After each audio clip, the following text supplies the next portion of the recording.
Welcome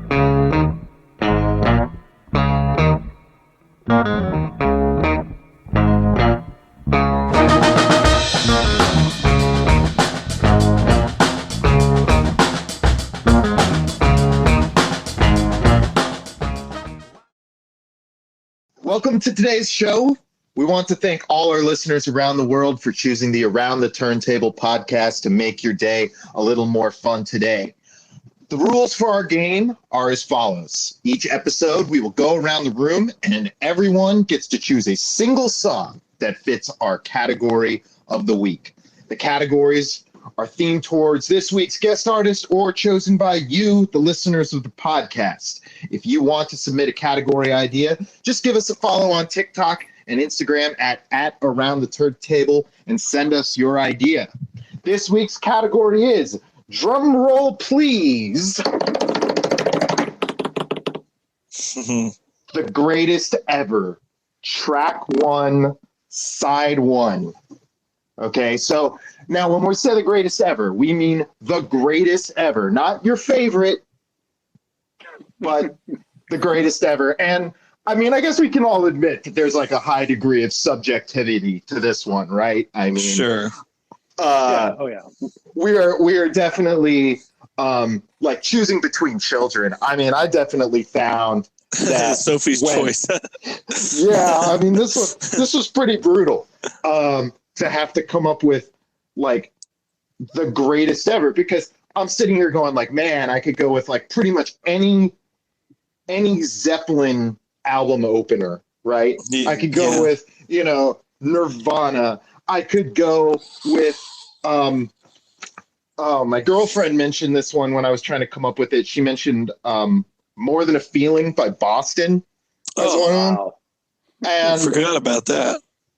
Yeah, and so actually, I'm gonna check that fact. Was that an album opener? Because I thought that album opened with something else. Yeah, it is More Than a Feeling. Yeah, wow. Because I was thinking Foreplay. Yeah, I mean, what an album opener, right? I mean, that really is like one of the greatest songs of all time. But definitely. But my choice for the greatest song, the greatest album opener of all time, will not be outdone by More Than a Feeling, or, despite how much I love Led Zeppelin, any of the Led Zeppelin songs. Because when I thought about my criteria, I was thinking about hit factor. I want this to be some song that like everybody knows. And on top of that, I want it to be an unimpeachable selection. I want there to be no one out there who could possibly say this song does not slap. I mean, wow. So I'll take that on. Okay. Okay. So I dare anyone out there to tell me that this album opener is not one of the just absolute bangingest songs of all time. And it is Respect by Aretha Franklin. Damn. Oh man, what a good one. Holy crap. Isn't it? Yeah. I didn't realize that was the opener on I Never Loved a Man. That, in fact, is the album opener. And how do you get better than that? And I'm looking forward to seeing how you guys do it. But, I've done enough talking for now. So we are going to move on, and we are going to hear Aretha Franklin, Respect.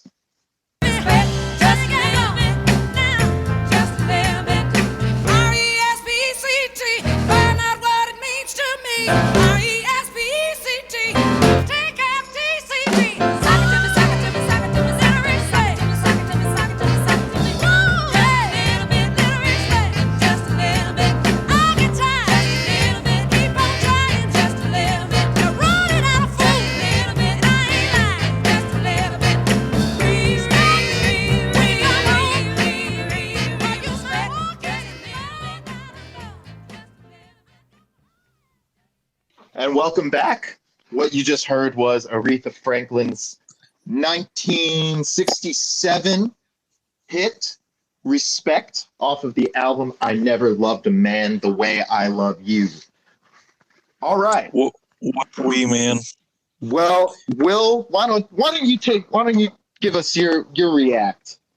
I mean, man, that's such a good song. I think it's a really familiar song. A lot of people are familiar with that song, and it's kind of permeated pop culture, and one of the greatest soul songs of all time. Objectively, I think one could argue, and that's what a good choice for a side one, track one of an album. I mean, that's like one of those songs that you put that record on, and as soon as the needle is in the groove and that music is coming out of the speakers, no matter what environment you're in, that room is going to be filled up with life and soul and groove and love and dancing. I mean, it's one of those songs that just permeates, the air it's taking up. You know what I mean? Like, oh yeah, it's got a gravitas about it that just pulls people in, and I think you need to go get checked by the doctor if that song doesn't make you want to move your, tap your foot or move your hips or make you snap or, give you a little stank face because of that sick groove, I mean, just one of the greats, and listening to it in this context again, just one of those songs that never gets old. I mean, that's my take. You mentioned the groove. You mentioned the groove of Roger Hawkins on the drums, right? Yeah. That guy was just one of the masters of laying down grooves, right? And a big piece of that groove is, obviously you had the Swampers from Fame Studios in Muscle Shoals, recording on a lot of that stuff in this album, and the guitar too.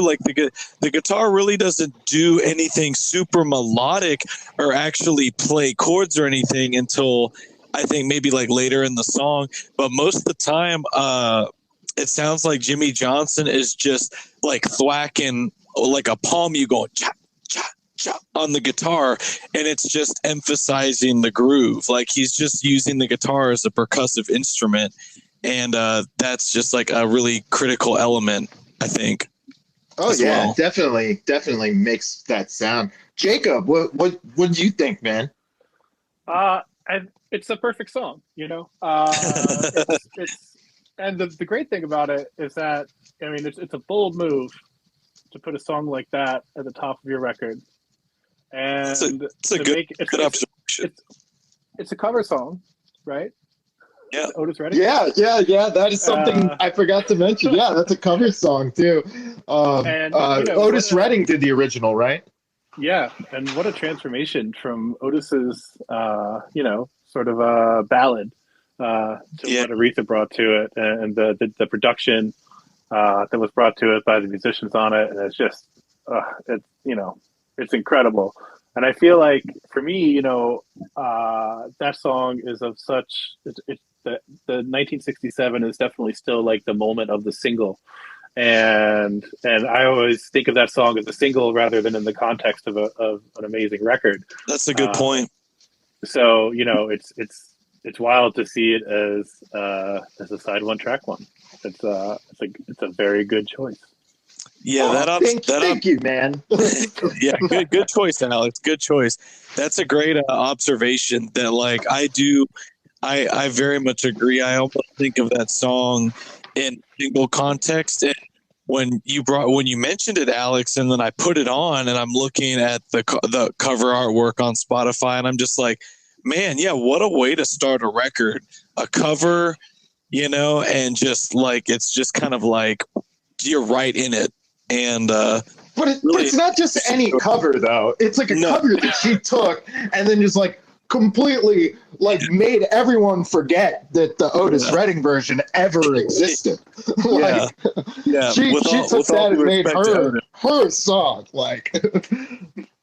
That's Oh yeah, yeah. Otis has said that the definitive version of the song is Aretha's. Like, it's You know, I honestly, as another category or just like as a fact, I think I would vote that. I think possibly the best cover of a song of all time. I think definitely, at least it's up there. That's got to be, you know. We'll definitely have to pocket that one for another category for sure. Yeah. So okay, let's go on to Jacob, and let's hear what Jacob brought to the table for the greatest track one, side one of all time. What you got? So, as I was thinking about this, and like Alex said, it's just like, wow, what a challenge. I made myself some criteria as I started to think through this, and what I came up with is one, a great track one has got to capture the listener's attention and push them into the record, right? And it's got to give you something that it tells you something about the record. It's like the aperitif, right? Like a little something to get you ready for the rest of what's coming, especially when you're talking about like a full album experience. Mm-hmm. And then the last thing that really jumped out at me is like if I'm listening to a record and it's on repeat and it comes back around and I hear that first tune again, it's drawing me back in again. And it's like so powerful that I'm listening to the record a second time or a third time. Yeah. And so my choice is definitely one that I felt like hits all those. Like it sets the mood for the record, especially because this record is like a record where this band pivots and takes something that was already like totally working and changes it and also makes it totally work. And it really sets you up for the record. And when it comes back around, when you hear those first notes of it, you're just like sucked in. And so my pick is Everything in Its Right Place today by Radiohead. Dude, when you said a band that had something working and changed, I was like, could it be that thinking? Nice choice, man. Nice choice. I love that song. I have to admit, because as we've said, there are a lot of great choices for this one, right?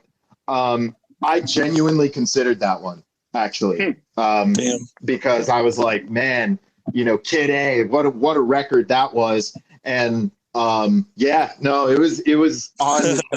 It was definitely in the conversation for me as well. So I love that. So yeah, let's get to it. Here is an amazing song, Everything in Its Right Place by Radiohead. Everything in its right place, in its right place, in its right place, in its right place. And welcome back. That you just heard was Everything in Its Right Place by Radiohead off of the album Kid A, released in 2000. So, Will, I know you're probably the biggest Radiohead fan of this entire group, so why don't you take the first react here? Oh, man. I mean, just such a good song. And Jacob, I love that you picked this one because, I mean, just, again, it just really just sets the stage for what's to come for that record, because all the Radiohead fans that went out and got that album or maybe CD, considering the 2000s, everyone was going out and buying the CDs, and they put that on, and I'm sure it disappointed a lot of fans who were used to their more kind of alternative, noisier rock, and just such a vibe change to just break down to this very ambient, dark sounding like electric piano and synthesizers and all the little bleep bloop like vocals that are all like cut up and reversed and phased and all that. I mean, just really awesome composition and just such a vibe, you know, just such a vibe. And yeah, that's is definitely one of the great album openers of all time for sure. And it was great listening to that again. Oh yeah. I mean, I guess I'll piggyback kind of off of what Will said, which is talking about this transition, right, for Radiohead. And was this after? This was after OK Computer, right, Will? Yeah. Yeah, so you're coming off of like OK Computer, you've got this major hit in Karma Police, and you know, you've kind of set yourself up as this like kind of alt rock, post Brit pop band. But what I thought was so cool about Kid A, right, is they changed their sound, but they didn't do it in a way that I think most artists do it, where they do it for like convenience, artistic convenience, or because it's commercially, you know, the right move. You know, it's like, sure, okay, our sound is going the way of the buffalo. We've now got to move on and we've got to find this new artistic territory for ourselves. Radiohead, they did that in a way that was like boundary pushing. They weren't just going towards something that was commercial and comfortable. They were doing the opposite. They were saying, oh yeah, we're not going to piggyback off of our success. We're going to go as far into the deep end as we can. And we're going to completely, you know, throw out our playbook. And they were trying to make OK Computer 2, you know. Right. Exactly. And I think that right there, like why I wanted to point that out is because I think from an industry perspective, I think that's what's given Radiohead such strong staying power, is that they don't just sit in one territory and exploit that until the trend is over. You know, they really continue to try to evolve, but in a boundary pushing way. Yeah, and they're ahead of their time. Oftentimes when they put out that, you know, they kind of set a precedent that I feel like you could trace some of its influence from the following years of music, you know, to some of the stuff that they were doing. And I love, like, you know, as a huge Radiohead fan, I've watched and listened to and read press materials and interviews from almost most of their career.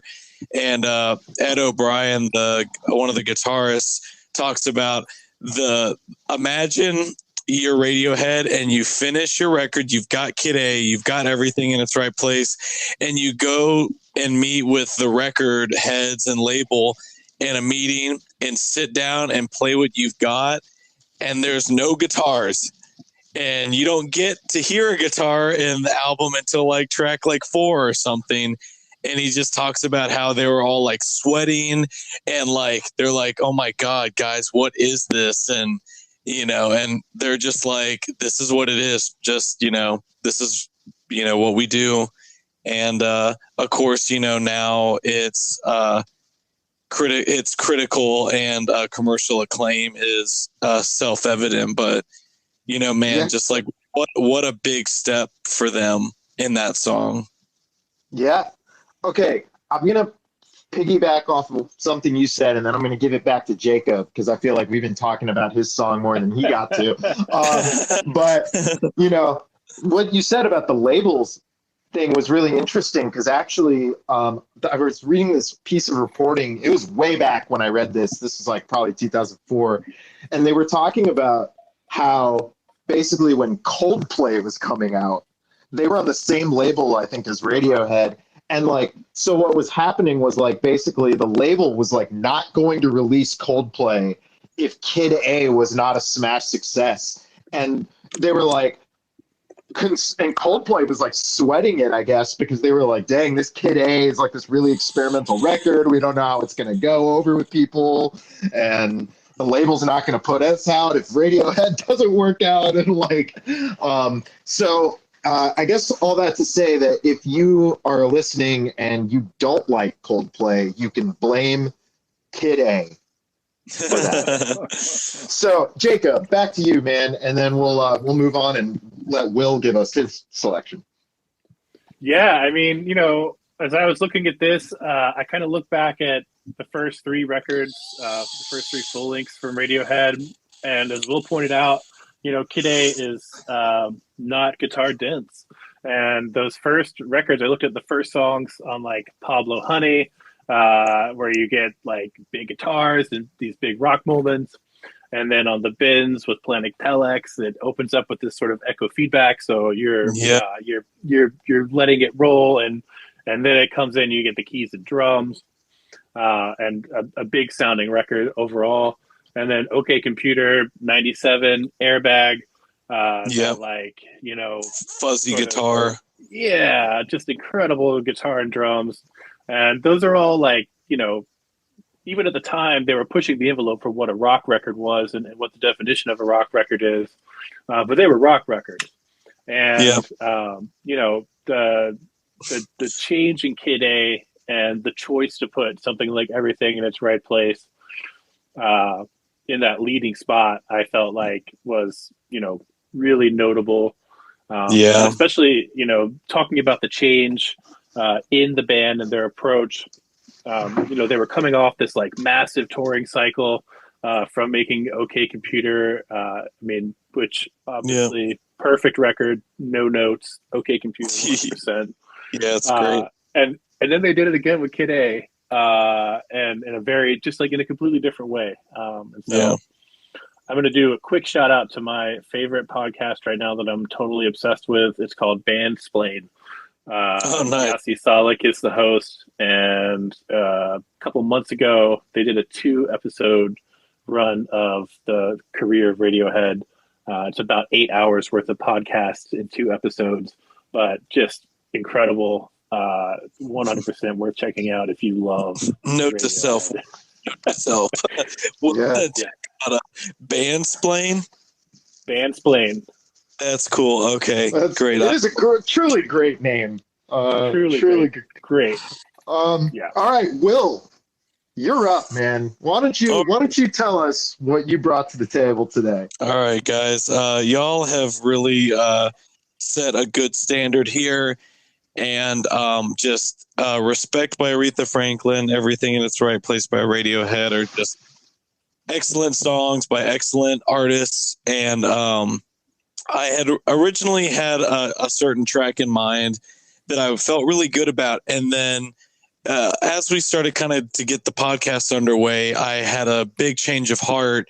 And I almost was something I'd forgotten about, a certain song and a certain album that I was like, now, wait a minute. Now, this is something that I feel like is an even stronger contender than the original song I thought about. And the song and the artist and the album, piece that I've chosen is something that I think if you went back and an album released in 1970, if you went back and looked at a lot of the music that was being released in 69 and 70 and the songs that were topping the charts, and then you pull out this song that I've chosen, talk about a change and a wake-up call and just a piece of music that changed music history forever, and helped pave the way for an entirely new genre of music that we know today as heavy metal music. My song that I've chosen is War Pigs by Black Sabbath. Yes. Yes. Oh, man. So what's funny is when you went in, I was like, is he going to do it? Is he going to do it? I kind of knew where you were headed. Now, the other thing is, this was about to be my choice, actually. This is in my top 3. I I have to say, just when you're listening to this song, think about the fact that we are coming out of the 60s and flower power and the counterculture and the hippies, so-called, like that culture was still very big. Woodstock in 69, and just that whole movement and where the culture was at. Like, keep that in mind, and then listen to the song and talking about war and destruction, and just how, like, man, what a, like, man, like, these guys were saying stuff that really needed to be said, and no one was really saying it and putting those words and those messages in front of the, balls to the wall, rock and roll, metal that we know. So, yeah. All right. Well, with that, we are going to be hearing one of the greatest metal songs of all time. This is War Pigs by Black Sabbath. In the fields of bodies burning, as the war machine keeps turning, death and hatred to mankind, poisoning their brainwashed minds. Oh Lord, yeah.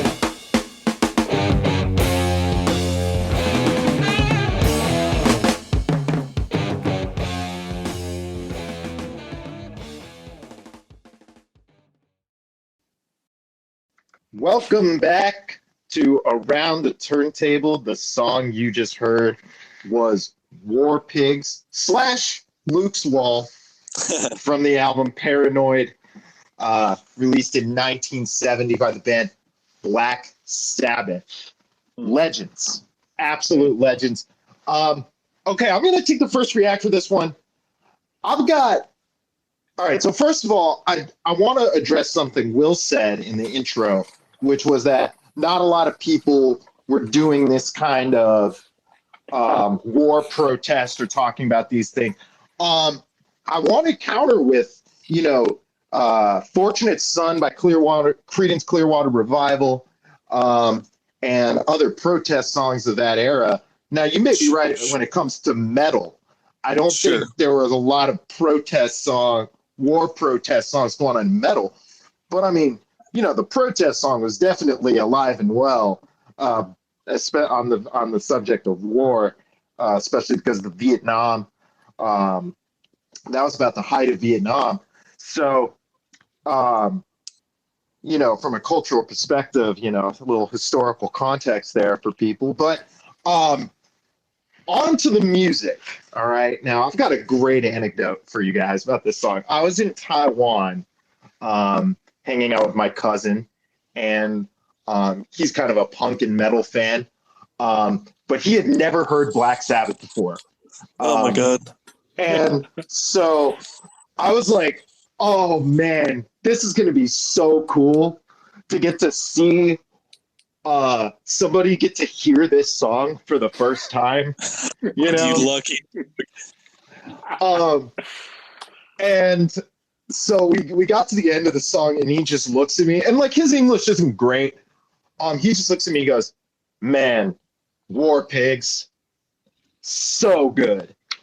Like, and that just sums it up. Like, War Pigs, so good, dude. Like, it's such a classic, like, on every level. Like, I gotta say, for me as a drummer, Bill Ward and the work that he does on, like, this song and the rest of this record, it really is a huge influence on me. Like, the way his approach to fills, how creative he is. He loves to just throw it all in, and I definitely, you've played with me, that is definitely a part of my approach. It's definitely what I'm known for in Rehasher. I like to take chances, and we jammed this song many a times, you and I, just in a room with some drums and a guitar, just throwing it down. Yeah, exactly. And that's definitely something that I took from Bill Ward. Like, he's a drummer that's just always taking chances. and throwing in fills and filling the space and being creative. And I just love that so much. But like coming back to the theme of the side one, track one, like this album or this song is a statement. You know, when you kick off this any piece of work with this song, you're like, hello, we mean business. It is such just an announcement of this band and their talent and the level that they reached. And I mean, there's just such a reason that it's a classic. And with that, I'm going to pass it to Jacob. Yeah, I love that we all have sort of a tight connection to this song.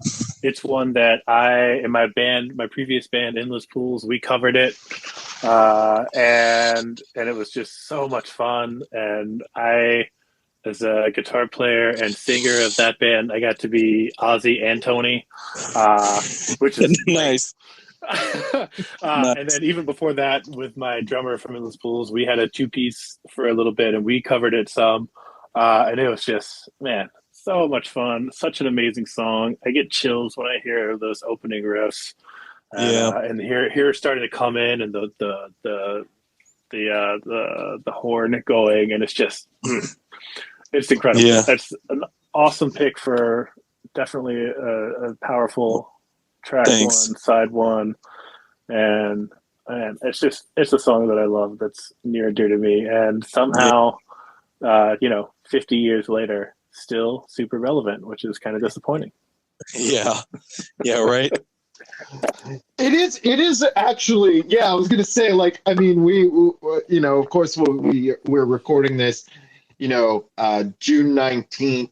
The war in Ukraine is definitely going on, and it's this is sadly a message that is rather evergreen. Yeah. So, but yeah, Will, want to pass it back to you, and any closing thoughts on War Pigs? Yeah. So some closing thoughts on that. Like, you had you are right there. There were some protest songs of that time, and you had the Bob Dylans and the Joan Baez's, and even CCR had a couple tunes like that. But I feel like forget John Fogerty, man. You can't forget him.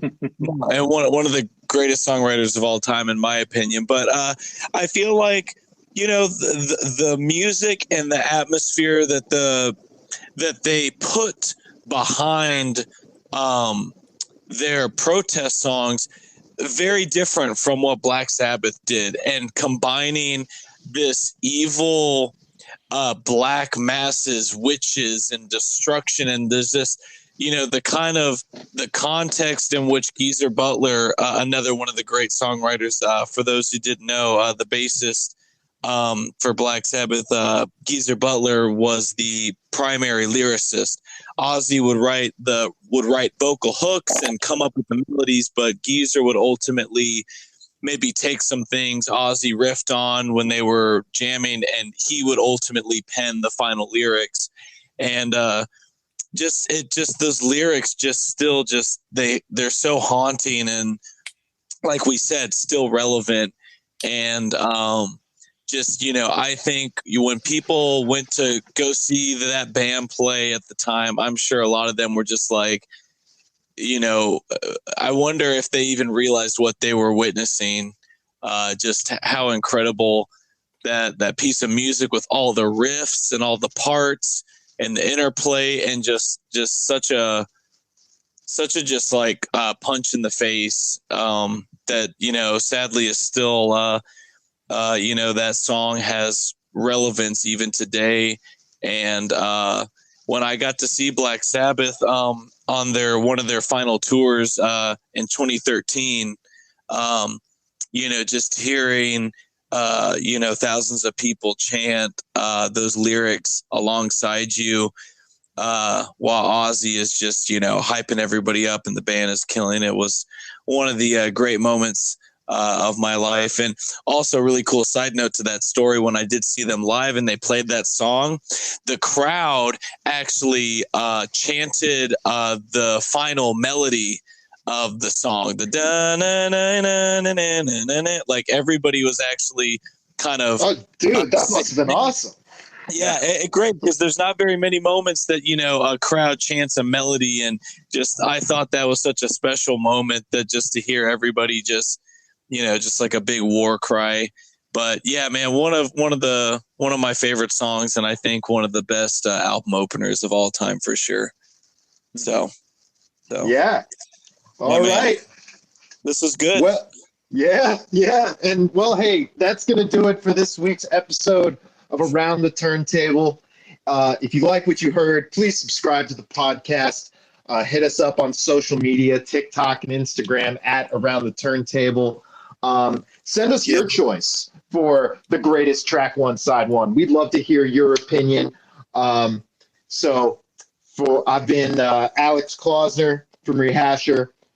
For Will and Jacob, my co-hosts tonight, we're signing off. Everybody have a great rest of your day. Yeah, thanks everyone. Take care, y'all.